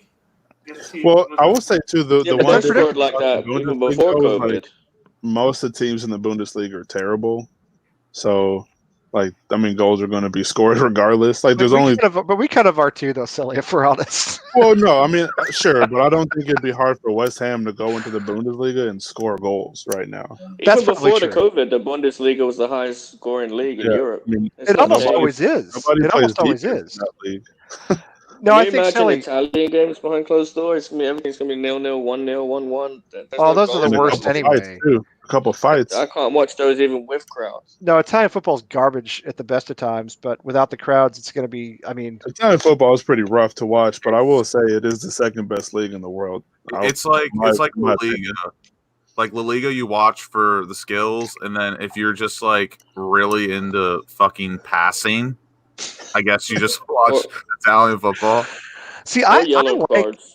I like Bundesliga. I don't like the Bundesliga behind closed doors, and I'm afraid I won't like the Premier League behind closed doors either. But normally, I like it now just because Bundesliga. there's football on the TV. Well, right. But even though it's not competitive, even though the same club wins every season, it is almost always the highest scoring league in Europe, believe it or not. If you look back in the last 10 or 15 years, it's 8 or 10 times probably been the highest scoring league. I And believe it. I don't know. I mean, when you get beyond Bayern and Dortmund, you have some clubs with some tradition and history, even if they're not all that good. You know, Schalke Yeah. are terrible, but they have a tremendous fan base. And there's a Leipzig and few others like that Frankfurt, out there too. Yeah, Oh, you yeah. know, What are Dortmund's like that? Yeah. It killed me the first Wolfsburg. game back, Dortmund versus Schalke, because I mean that's arguably That's a One- really good rivalry. that's arguably. I mean, you ask like Germans. That's arguably like one of the biggest derbies in the world. it's West Ham and Millwall. I mean, in terms of passion, you know, and sort of Yeah. anger. I won a lot Yeah. of money on that game. I like that game. Did you? I just Yeah. smashed every single over in Bundesliga. I mean, I was hoping that game would be better, you know, because it is a big derby and it was the first one back, and I was thinking this is going to be entertaining, and it was garbage. It was terrible. Yeah. The one thing that game did give me hope for, was that for the majority of it, the stars would just come back and shine. Because I mean, Haaland came back and had a double. The week after Yeah. that, somebody had a hat trick. Yeah. So And they won Megan- 4-0 the next week, I think. yeah, yep. What do you guys think about the whole? I don't know if you've watched the games in the Bundesliga, but now they're making everyone on the bench sit with masks on, but they're It's not making the pointless. players on the field wear masks. It's And, got to like, be when you come off the symbolic, field- right? It's got to be Well, just what something does they're that showing the do? German people. I don't think it could possibly make a difference. Look, It does I mean, nothing. It's not You're gonna end making up a playing and difference. getting rubbed up against somebody, like skipping out on the opening They're handshake. gonna tackle. Doesn't mean people. anything. If they're yeah, getting if they're getting tested literally every second of the day, I don't see the point. Yeah, I mean, from what I've read, the biggest risk is being indoors for a prolonged period of time with somebody who has it. So the actual football match, 90 minutes on the pitch, may not actually be all that dangerous. But you have the changing room, you have the in and out of the stadium. I mean, they're inside the stadium indoors for hours Yeah. before they, So the fact that they sit there apart on the bench, that's dumb to me. They're going to shower right next to each other. They're going to change clothes. They're going to do press conferences. You know what I mean? All Yeah. that stuff's going to happen in an enclosed, probably not super well ventilated space. So Well, aren't they going to? Yeah, I know they're going to training in their kits and everything like that. Are they going to be showing up the same way for the matches and not showering there, and then like going home washing their own one uniforms and person stuff? showers at a time. that's a good That's why question. Dini doesn't want to train. That's why Dini doesn't want to do it, because they're saying you can't train on the shower in a facility. You have to come to training in your clothes, leave in your car in your sweaty clothes, and then shower at home. Well, that They're is not the letting safest. anyone That in is the the change safest room. way to do it, though. That's the thing. That is the safest way to do it. I mean, he's right. I mean, I wouldn't want to do it either. Although that's. I was talking at the beginning of the show about the NPSL. That's what we used to make the players do, because when we got to like our third season, we could afford to rent a field, but not the locker rooms that went with the field. So we sent a team back to New York one time in their bus, like just straight off the pitch. We're just like, nope, sorry, no showers, nothing, just go home. 4-hour ride, go. So yeah, I wouldn't want to do it either. It's a good question actually, Rob, because it is safer. It's safer if you're not compressed indoors for a long period of time. Oh, yeah. And they say sunlight is the key to like killing it too. Like everything's flip flopping on everything. Like staying inside is the best, and they're like that has nothing to do with it. It's Right. just- Lee knows. I had the virus, and I did know that. I stayed in my house, and I got tested, and they wouldn't let me leave the hospital right away because of the dangers of it. It's like when it first came up or whatever. But when I came back home, I was allowed to be at home. It was a 72-hour period, and then I went Yeah. back in for more tests, and within 5 days I was clean and able to go back to work. I didn't go back to work after 5 days just because I didn't want to spread the thing. Right. I gave it 2 weeks, but Right. I didn't have any signs of it at all. It was just there. And I mean, I remember talking to you, Danny, when you had all this going on. This was early, back in like March. This was 2 months ago, yeah, thereabouts. Yeah, this was early. You were one of the first people I knew who had it. I haven't known that many, but you're one of the first. I mean, Yep. it was pretty bad for a few days, though, wasn't it? I mean, just sort of wiped Yeah. you out? Yeah. I was drained. Yeah, I didn't have any energy, and I thought it was from work. And then I was shortness of breath one day, and I was coughing, but I wasn't coughing bad. I just thought it was like a tweak in my throat or something was stuck. And I went to the hospital because I was feeling warm, and I had a 101 temperature. So they Wow. kept me for hours and did tests, and the test took a little while to come back, but they did the swab and little blood tests, and I think within the next day, I think it was, I came home and they said I can get some clothes and go back if I want, or I can stay at home. And I chose to stay home. Yeah. Just Yeah. isolated in my house, stayed away from the kids for 3 weeks. I was worried about you, and I really was glad you got over it, obviously. But I was worried about you. Me too. Yeah, no, I knew, especially Danny, since it was so early in the whole thing. You know what I mean? And Yeah. and I think back in March, everybody thought, well, if you get it, it's absolutely deadly, and it can be, of course. But I mean, I think we know now that some people are more at risk than others, and it's Well, I have anxiety, and I've had it all my life. And as soon as I found out I had it, it didn't work with my blood pressure and like the fear of not being able to be a dad and stuff. But yeah, you just kind of you take it and you find the positives, and well, what can I do to make it better? And you drink a lot of water, and you sleep a lot, and you just let your body do its thing. You can't really do much else. So, yeah. But like I said, 5 days later, I got tested again, and it was cleaned up. And I didn't see my kids for 3 weeks just to be sure, and I did a third test to make sure. Like 2 weeks later, I was good and everything was fine. Now I get tested every day at work. They do the thermometer on the forehead and stuff. Do you do it every day, really? Yep. They Yeah. tell you your temperature, and I've not been over 97 in the last month now. So. You're running cool. Yep. Yeah, so Very it's cool. changing at my work too.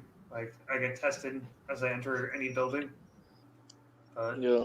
again, I'm supposed to fly back, hopefully to Hawaii on Monday, and the state actually has a 14-day you are stuck in quarantine, no matter if you test positive. So I have to sit in my house for 14 days, no matter what, or I get arrested. Good Lord. Or you get arrested? We have a I'll curfew keep you now. in. Well, it's the same thing. So there's a traveler from actually New York that went out there and agreed to the 14-day, quarantine, and then he took pictures on Instagram, at Waikiki Beach and all that, and they found out and they went to the hotel and arrested him. Yeah, how do they check that? How do they Snitches. Yeah. Someone Yeah, I was going to say somebody. Yeah, that's that. Yeah. Right. That has to be how it is. Guys, I'm gonna have to jump off here. I've got Yeah. 1% battery. You know what? Yeah, We should I go. gotta It's go late. too. So yeah, Danny, thank you for being here. Chat room, thank you very much for being here. We give clap for you like they do for the, like the players do when they leave the pitch. Rob, Lucas, Selly, thank you guys for hanging out for such a long time. It was a lot of fun talking to you.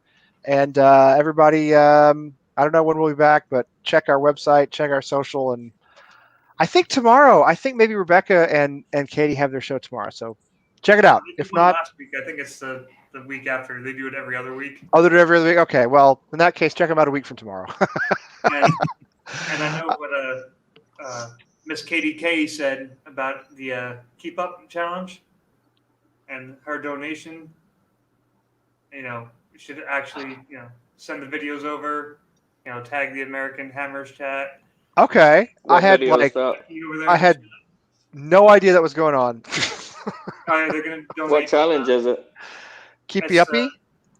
Do like 100 keep ups or anything less than that. Just send the video over, and they're gonna send the donations over to the Isla Carlton.